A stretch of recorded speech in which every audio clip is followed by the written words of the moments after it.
Hello friends, मैं आपका दोस्त आर के सिंह और आप देख रहे हैं आर के सिंह एकेडमी। जैसा कि आप जानते हैं, प्रीवियस वीडियो में हमने बताया था ये संस्कृत जो लैंग्वेज है यानी जो ग्रामर की सीरीज हम चला रहे हैं, उस ग्रामर की सीरीज में जो वीडियो नंबर 4 होगा आज। अभी तक 3 पार्ट यानी 3 वीडियो के द्वारा जो भी आपने टेंस सीखा है, ग्रामर जो होता है इंग्लिश में टेंस, उसमें जो प्रेजेंट, फ्यूचर एंड पास्ट जो आपने सीखा, उसी तरीके से जो लट लकार, लिट लकार एंड लोट लकार, आज का जो अगला जो पोर्शन होगा आप सीखेंगे, आप सर से उपसर्ग सीखेंगे जिसको इंग्लिश में प्रीफिक्स बोलते हैं। तो वो सर आपको उपसर्ग के बारे में बताएंगे, उसके बाद आपको प्रत्यय बताएंगे, जिससे कि आपको जब ट्रांसलेट कीजिएगा हिंदी से संस्कृत में तो काफ़ी आसान होगी और आप अपने अपने जो भी क्लासेस हैं 9th 10th 8th 7th, Sanskrit एक ऐसी भाषा है कि सब में सभी सब्जेक्ट के लिए टिल 10th क्लास तक आसानी से इस लैंग्वेज के द्वारा, इस ग्रामर के द्वारा आसानी से आप सीख सकते हैं। तो प्लीज़ इस पूरे की पूरे वीडियो को पूरा स्टार्ट से अंत तक देखेंगे, तब जाके आपको समझ में आएगा। तो आइए आगे का सेक्शन, आगे का पोर्शन हम सर से सीखते हैं। तो आज उपसर्ग देखेंगे हम लोग, ठीक है, जिसको इंग्लिश में प्रीफिक्स बोलते हैं। उपसर्ग देखेंगे और संस्कृत में उपसर्ग देखेंगे, ठीक है। संस्कृत में क्या है इसका, ये हिंदी में तो आपने समझा है उपसर्ग क्या है, संस्कृत में देखेंगे। तो संस्कृत में क्या होता है उपसर्ग, धातु रूप तथा धातुओं से निष्पन्न शब्द रूपों से पूर्व प्रयुक्त होकर उनके अर्थों का परिवर्तन करने वाले शब्द को उपसर्ग कहते हैं। अर्थात यानी जो धातु रूप है और धातुओं से निष्पन्न शब्द रूप है, उन दोनों में पूर्व मतलब पहले प्रयुक्त होकर, उसमें पहले लगकर उसके अर्थ का जो परिवर्तन कर दे वो क्या कहलाएगा, उपसर्ग कहलाएगा, ठीक है। संस्कृत में लगभग 24 उपसर्ग होते हैं। कितने होते हैं उपसर्ग संस्कृत में? 24 उपसर्ग होते हैं। कौन कौन, वो यहाँ पे लिखा हुआ है, तो देखते हैं। सबसे पहला होता है प्र। क्या होता है? प्र। सबसे पहला प्र उपसर्ग होता है। जैसे प्र से एक शब्द हो गया प्रसाद, प्र से एक शब्द हो गया प्रसाद, ठीक है। दूसरा होता है परा। दूसरा उपसर्ग क्या है? परा। परा में अगर परा से शब्द बनाओगे तो परा प्लस जय, पराजय। पराजय मतलब क्या होता है? हार, किसी का हार। और अगर प्रसार की बात करें तो प्र मतलब होता है चारों तरफ, असार मतलब फैलाना, चारों तरफ फैलाना, प्रसार, ठीक है। तीसरा है अप। अप अगर अप से वाक्य शब्द बनाओगे तो अप शब्द हो जाएगा, अप शब्द। अप शब्द में क्या होता है? शब्द मतलब खराब बोली या खराब शब्द, उसको अप शब्द बोलते हैं, ठीक है। आगे है सम। सम की बात करें तो सम से हो जाएगा संकल्प। क्या हो जाएगा? संकल्प। लिखते संकल्प, बोलते संकल्प है, लिखने टाइम हम जब उसका संधि विच्छेद करेंगे तो लिखेंगे सम जोर कल्प, ठीक है। इसलिए यहाँ कंफ्यूज मत होना कि सन है, न पढ़ रहे हैं तो म कैसे लिख दिए सर, ठीक है। आगे है अनु। क्या है? अनु। अनु से बनेगा अनुभव, अनुभूति, ठीक है, अनुमान, ये सब अनु से बनेगा। तो अनुभव, अनुभव में क्या हो जाएगा? जो आपको सेंस होती है, फीलिंग बोल सकते हैं ना, फीलिंग जो आपको समझ में आ रही। अव, उसके बाद होता है अव। अव ऐसे नेगेटिव सेंस में लिया जाता है, जैसे किसी चीज में अव लग गया तो अव, जैसे अवगुण यानी मतलब खराब गुण, अवगुण ये हुआ गंदी आदत, अवगुण, ठीक है। जैसे निस, आगे है निस। निस का भी जो ये होता है डाउनवर्ड होता है। जैसे कोई चीज सही हो रहा है तो उसको क्या बोलते हैं? अपवर्ड। और डाउनवर्ड को बोलते हैं जब कोई चीज घट रहा हो, जैसे आप में से तेज घट रहा है तो निस्तेज। क्या हो रहा है? निस्तेज हो रहे हो, तो निस्तेज मतलब तेज घट रहा है। आगे है निर। निर का क्या होता है? निर्देश। निर्देश, इसको निर्देश देना, निर प्लस देश, निर्देश। आगे है दुस। दुस का क्या अर्थ होता है? दुष् का होता है किसी के प्रति अपना भावना गलत कर लेना, दुर्व्यवहार करना, ये सब क्या हो जाएगा? दुष्कर्म। जैसे इसका एक शब्द बोलूं तो दुष्कर्म हो जाएगा। क्या हो जाएगा? खराब कर्म, इसको क्या बोलते हैं? दुष्कर्म। एक होता है सकर्म, एक होता है दुष्कर्म। आगे है दुर। दुर का क्या हो जाएगा? दुर प्लस व्यवहार, दुर के साथ व्यवहार जोड़ दोगे तो क्या हो जाएगा? दुर्व्यवहार। क्या हो जाएगा? दुर्व्यवहार। दुर्व्यवहार मतलब गलत व्यवहार, ठीक है। एक सुव्यवहार होता है, बोलते हैं ना सुव्यवहार करो। मतलब अच्छा। आगे है वी, एक होता है वी। वी में अगर मान लो योग जोड़ दिए तो क्या होता है वियोग। योग मतलब क्या होता है मिलना। वियोग मतलब अलग होना, बिछड़ना, बिछड़ गए। अक्सर ये सब भाषा प्रेमियों के लिए किया जाता है। ऐसे रामायण में पढ़ोगे तो वहां पे दिया रहता है मुझे, रामायण में भी वियोग 14 वर्ष वियोग में रही थी, ऐसे ऐसे करके बहुत सारा है। अगला है आ, क्या है आ। जैसे आ में जीवनम जोड़ दिया, क्या हो गया आजीवनम, मतलब पूरे जीवन, यानी आ मतलब हाँ होल लाइफ, ठीक है। तो ये मतलब सर पूरा, हाँ आ मतलब पूरा होल। नी, इसके बाद अगर नी लेते हैं तो निगमन। निगमन मतलब कहाँ से मतलब निकलता है, कहाँ से उसकी उत्पत्ति, गमन मतलब होता है निकलना, निगमन मतलब जहां से आ रहा है, ओरिजिन पॉइंट, कहाँ से उत्पत्ति। हाँ निगमन। अगला है अधि, क्या है अधि।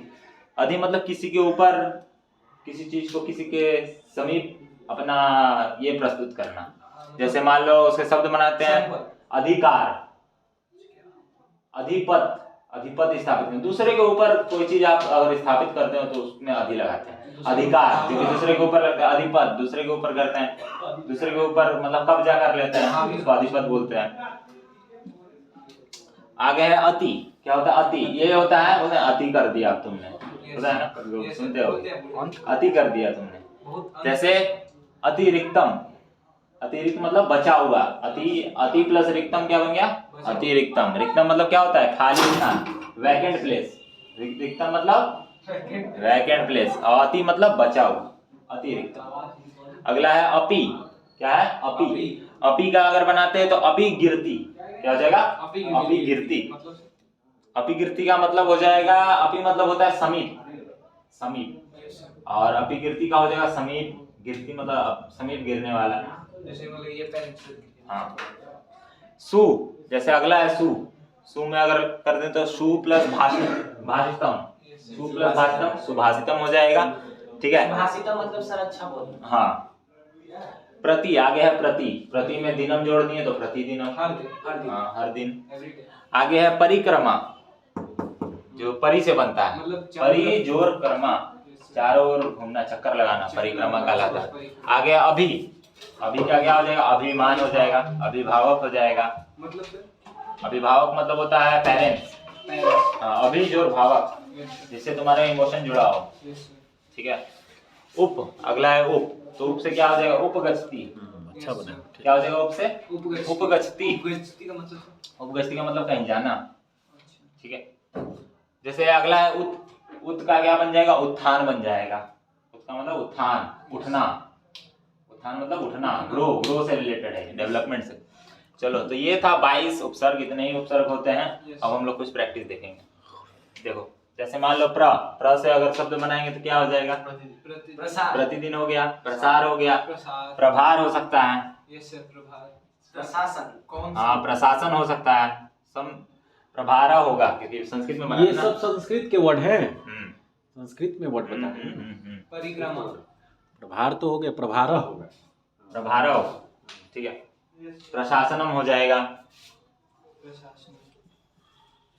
कैसे पता है सर कौन सा उपसर्ग लगा है? क्या कौन सा उपसर्ग किसमें है सर? देखो जैसे प्र है ना, तो आगे अगर उपसर्ग हटाओगे तो जो बाकी का वर्ड बचेगा ना उसका भी एक सेंस बनेगा, जी सर बनता है, तभी होगा, तभी वो उपसर्ग लगा है। मतलब सर अपने से करके देखना। हाँ अगर मैं यहाँ से मान लो अव हटा दूं, इसको मान लो एग्जांपल लेते हैं, अव हटा दूं तो गुण का कुछ मतलब नहीं बनता है, बनता तो है गुण का, ऐसे ही है उपसर्ग। अब समझ में आया। लेकिन अगर मान लो मैं खाली उ हटा दूं, इसमें से उ हटा दूं, उपसर्ग में से उ हटा दूं, तो पसर्ग का मतलब क्या होता है कुछ नहीं होता ना, इस तरीके से। दूसरा देखते हैं अभी, अभी का कोई बताओ। जैसे अभी मैंने बताया अभिमानम, अभिमन्यु, हाँ अभिमन्यु, अभिमानम, ये सब हो जाएगा।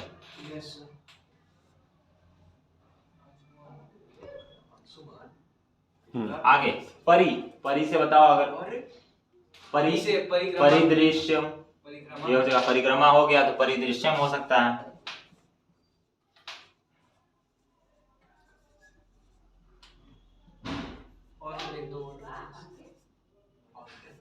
उप, अगला है उप से क्या हो सकता है उपसर्ग भी हो सकता है, उपकार भी हो सकता है, उपकारम कारण लिख सकते हो।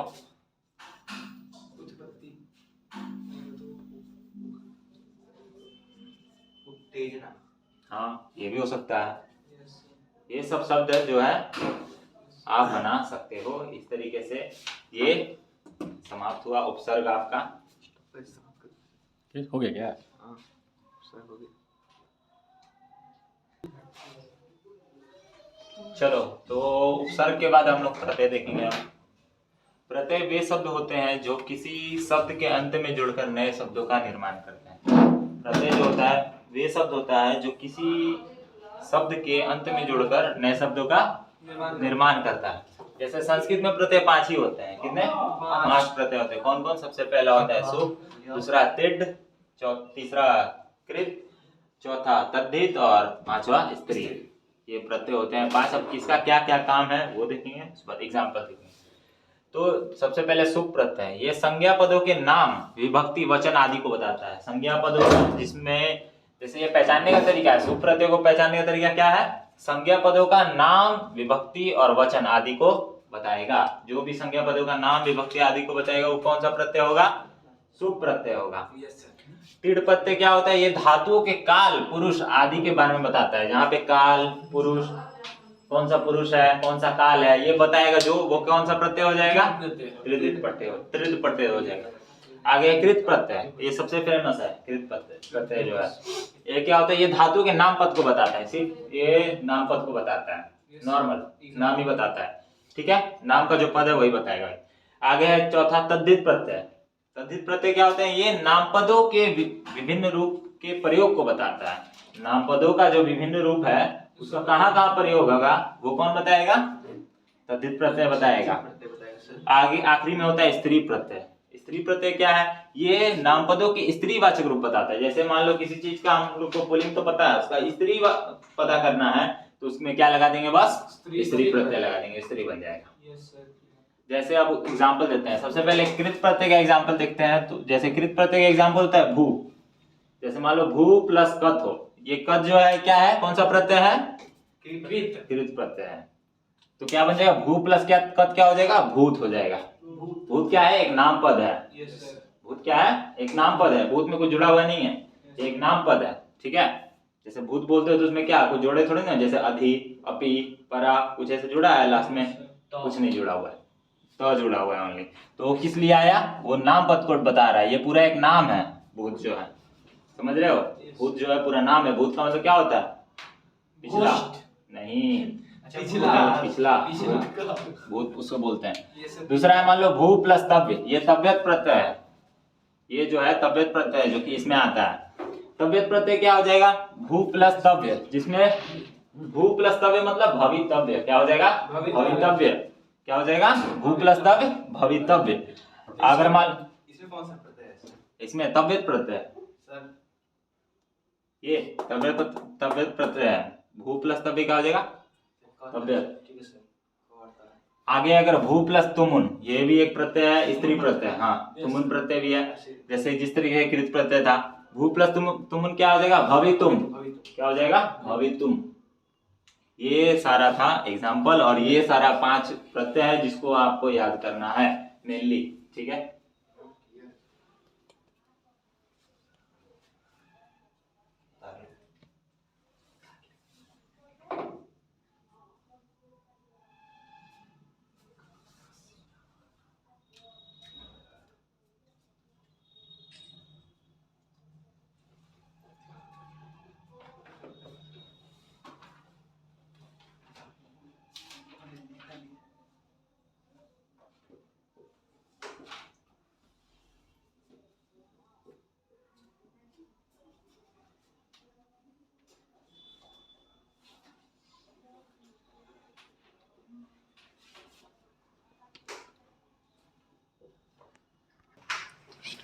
तो अभी आपने सीखा प्रत्यय और उपसर्ग इस व्याकरण, संस्कृत व्याकरण के माध्यम से। और मुझे उम्मीद है कि आप लोगों को समझ में आ रहा होगा एक नया जो हमारा प्रयोग है एक संस्कृत ग्रामर का, जो बहुत सारे बच्चों को नहीं मिल पा रहा था, घर बैठे ही सीख ले। और आने वाले कल जो हम लोग नए वीडियो देखेंगे, उस नए वीडियो में आप सीखेंगे हम लोग सर से समास। समास आप जानते हैं हिंदी में भी होता है लेकिन संस्कृत में भी होता है, तो संस्कृत लैंग्वेज के अकॉर्डिंगली समास सीखेंगे। और इस उम्मीद के साथ कि आप बने रहेंगे, लगातार सारा वीडियो पूरा शुरू से लेकर अंत तक देखें और इसको शेयर भी करें, जिससे कि बाकी सारे आपके दोस्त हैं जो भी और दोस्त जिस भी स्कूल के हों, सभी लोग देख पाए, पढ़ पाए, समझ पाए, सीख पाए। So thank you and have a nice day.